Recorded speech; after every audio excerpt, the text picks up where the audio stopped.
ka? Sinasabi ko sa'yo. Buko subukan. Ano, di ka pakikilos dyan? Ha? Mga katulog lang alam nyo. Anong akala nyo sa akin? Katulong? Ha? Baka palusin ko kayo isa-isa dyan. Ayaw mo talaga. 1, 2, 3. Ay, anak, ba't may pera ka? Saan mo nakuha yan?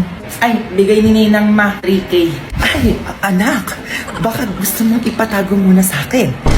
Save yan kay mama, o hindi yan mawawala. Ay, hindi naman maglilinis na lang ako ng bahay. Ay, naku, wag na. Diyan ka na lang, oo, ako na lang kikilos dito sa bahay. Eh, ano bang gusto mo, anak? Parang masakit yung ulo mo, ikaka-cellphone mo yan eh. Gusto mo hilutin ko ulo mo? Oo naman, parang masakit yung ulo. Sige, mahilutin mo ako. Tanggalin natin yung sakit ng ulo mo. Yung pera mo, di ko makita. Ay, eto yung 3K ma, oh. Ayan, okay na yan, anak. Maglilinis pa pala ako ng bahay. O, diyan ka na lang kahit mag-cellphone ka na maghapon magdamag. Ako na bahala sa gawain bahay. Ba't parang ang bait mo ngayon, ma? Hindi naman, anak. Oo.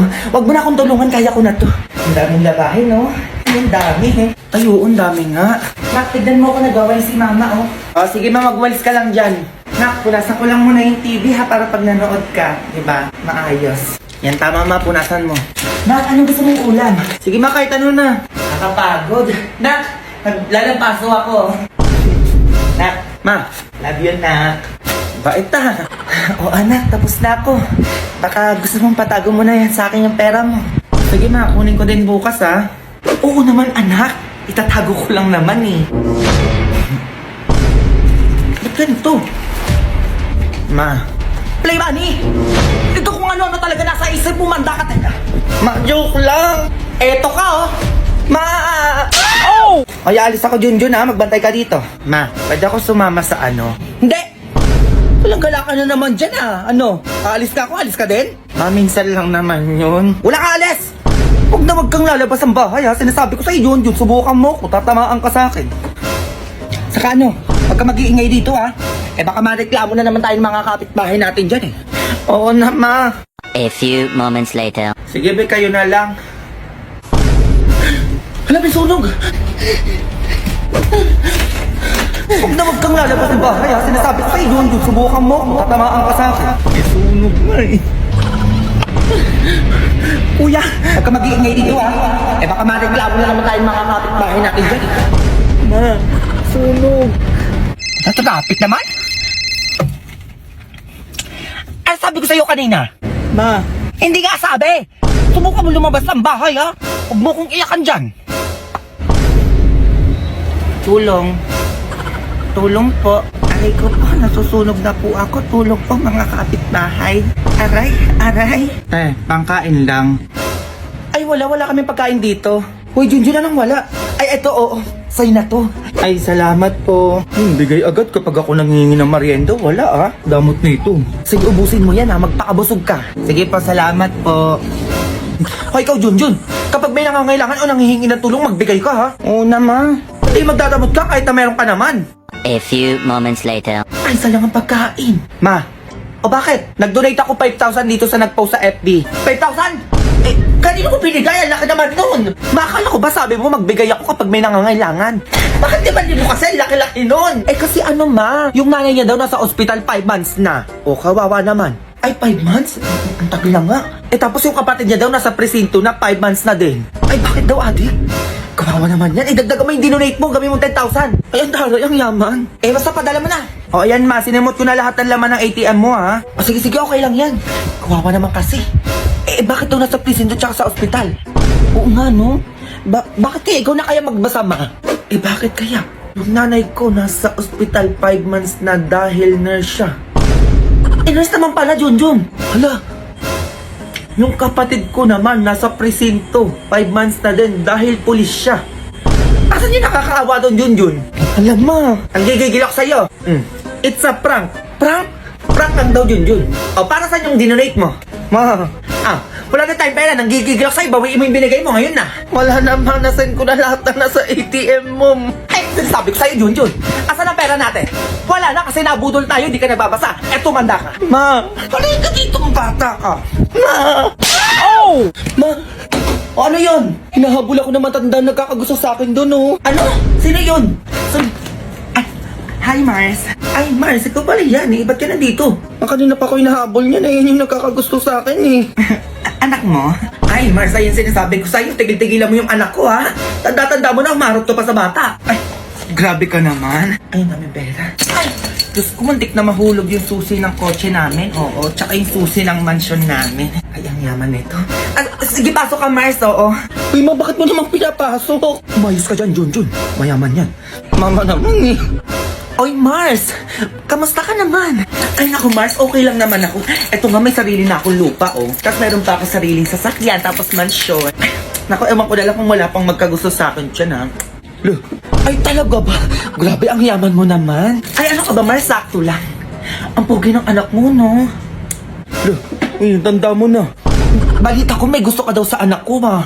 Ay, naku, Mars, paano mo nalaman? Manang, tanda na niya, no? Eh, may bibigay sana ako sa yung lupa, eh, kaso lang parang ayaw ng anak mo. Ay, grabe ka naman, Mars. Eh, anak ko lang naman yan, oh. Kahit iyong-iyo na yan, Diyos ko, wala namang ginagawa yan dito, kundi kain tulog lang. Uy, ma, huwag kang umiyak. Umiti ka. Ay, naku, Mars, eto, oh. Iyon na to isang lupa ko, tsaka isang business ko na din, oh. Sa'yo na yan. Mars, salamat naman sa dalawang lupa. Kakukunin mo na yung anak ko. Kailangan bukas may apo na ako sa inyo, ha? Ma. Ma naman, eh. Eh, Basing.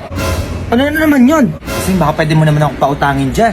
Utang na naman, ho. Yan dami mong pang utang dito. Hindi na nga kita siningil, eh. Sabi mo ngayon ka magbabayad. Sabi ka naman, 1 kilong bigas lang naman, tsaka 2 itlog. Eh, naku, wala na utang-utang. Di na ako kumikita sa inyo. Ayan yung utang niya, oh.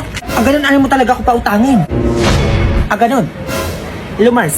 Kamusta na yung nasampal ko kagabi? Tulog pa din ba hanggang ngayon? Ganun ba? Eh, yung nasa bunutan ko, kalbo na ba? Eh, grabe naman, wala pa nga akong ginagawa masyado, eh. Eh, kasi Mars, ganun talaga ako kapag mainit yung ulo ko. Hindi ko na lang talaga alam yung nangyayari. Sige na, Mars. Diyan ka na, baka mag-init pa yung ulo ko dito. Ay, Mari, hindi ka naman mabiro. Ito na pala yung 3 kilo yung bigas, oo. Ayun, 3 kilo ba to? Parang hindi naman. Ay, ito pa, Mars, oo. Itlog tapos dilata, oh. Sinamahan ko na din ng noodles. Nilata noodles? Hindi naman magkasya sa amin to, ha? Mare, bigay ko na pala yan lahat sa'yo, oo. Ikaw na magtinda ng lahat ng to. Nakakahiya naman sa'yo, di mo pa hiningi lahat, eh. Siguro isusunod ko na lang to sa bahay niyo mamaya, oo. Ay, totoo ba yan, Basing? Ang dami na ito, oh. Ay, oo, ikaw pa ba? Ay, yung utang mo wag nang bayaran, oh. Okay na yun. Madali ka naman pala kausap. Sige, uwi na ako, ha? Babalik ako yung mga paninda mo para malipat na sa bahay namin. Sige, Mare, ingat ka, ha?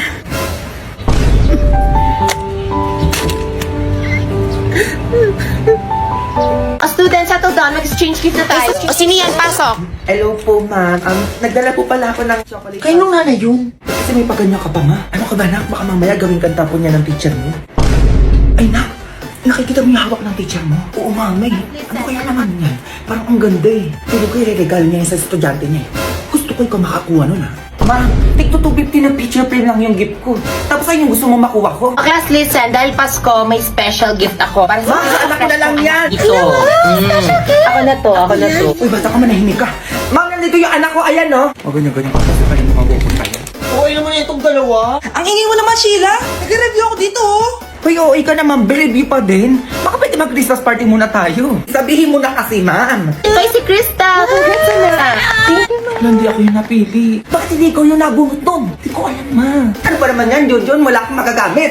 Malapit yung Christmas party ng mga kumari ko. Gusto ko na din mag-glow up. Diba, ano ka ba? Okay lang yan. Kasi this coming 12/12 naman, buy one take one na ang Garnier Vitamin C Zero. Pare, nandito ka pala. Utang mo.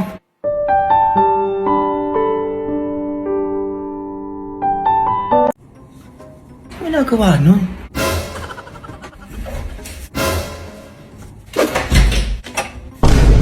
Ginagawa mo, Junjun? Ay, wala ma, ano. Nire-ready ko lang yung pang-Christmas party ko bukas. Ay, magisingin mo pala ako alas 5 ng umaga. Ay, ang aga nun, Junjun. Ba't naman kita gigisingin ng ganong oras? Wala lang, gusto kong magising ng umaga eh. Baka kasi malita ako sa Christmas party namin. Ay ba, 40th Christmas party? O, ganado-ganado siya. Samantalong yung pasukan niyo, tamad na tamad kayo gumising dyan. Sige na, matulog ka na.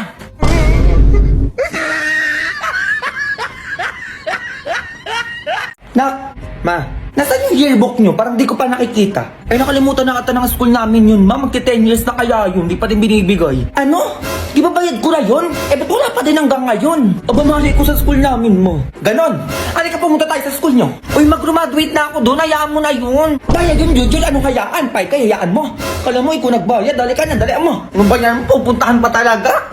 A few moments later. Sino teacher mo dyan? Ayun si Ma'am Yolanda.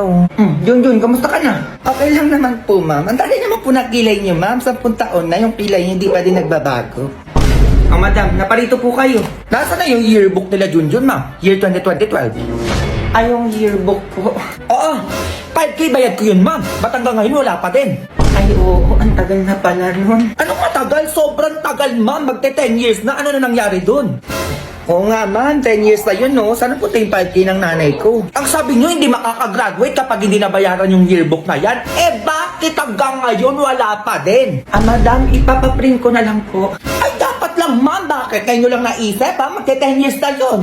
Bukas sa bukas, ma'am, dapat maibigay nyo lahat ng yearbook ng dumating yung 2012, ha? Ay, madam, bukas hindi po ata kaya yun. Kaya nyo yan. Ano, tagal-tagal na nun, ha? Babaliwalain na lang namin, 5K yun. Ay, sige po, madam, bukas sa bukas po. 10 years na yun, ma'am, ha? Baka hanapin mo pa yung resibo nun. Ma'am, tandaan nyo ba yun? Pinagmamadali nyo kami pagbayarin dyan, tapos paabutin nyo lang pala ng 10 taon.